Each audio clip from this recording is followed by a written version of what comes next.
கொழுந்தனார் துணை சீரியல்ல அடுத்து வர எபிசோட்ல என்ன மாதிரியான ட்விஸ்ட் எல்லாம் இருக்க போகுதுங்கிறத இந்த வீடியோவில் பார்க்கலாம். நடேசன் நேர சந்தாவோட வீட்டுக்கு போறாங்க. சந்தாவோட வீட்டுக்கு போனதும் அனிஷ் வாங்க உட்காருங்கன்னு சொல்றாங்க. ஏண்டா என் பையன் எலப்பமா இருக்கான், இளிச்ச வாயனா இருக்கான்றதுக்காக உன்னுடைய தங்கச்சியை அவளுக்கு கல்யாணம் பண்ணி கொடுக்கணும்னு சொல்லிட்டு நீ முடிவு பண்ணியிருக்கியா? உங்க பழக்க வழக்கம் வேற, எங்க பழக்கம் வழக்கம் வேற. இது எதுவும் செட் ஆகாது. நான் கல்யாணம் பண்ணி அவஸ்தப்பட்டதே போதும். இதுக்கு மேல அதெல்லாம் ஏற்படுத்திக்கிட்டு அந்த உறவு நிலைக்காது நல்லா சொல்லி நடேசன் சொல்றாங்க.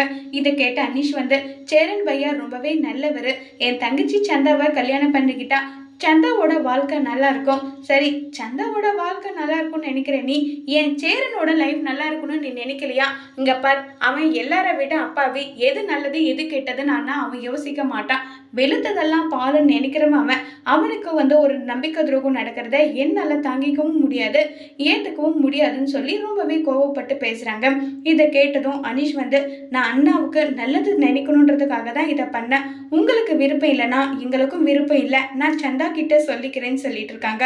உடனே நடேசன் நேரா சந்தா கிட்ட போயிட்டு, இங்க பார், என் பையனை பார்க்கறதோ பேசுறதோ பழகுறதோ வச்சுக்கிட்ட கொலை பண்ணிட்டு ஜெயிலுக்கு போன பேர் இருக்கு, செய்யாமலே அதை செய்ய வச்சிடாதுன்னு சொல்லிட்டு சந்தா கிட்ட கோபமா பேசுறாங்க நடேசன். இதை கேட்டதும் சந்தா என்ன முடிவு எடுக்க போறாங்கிறத வரப்போற எபிசோட்ல வெயிட் பண்ணி பார்க்கலாம். தேங்க்யூ.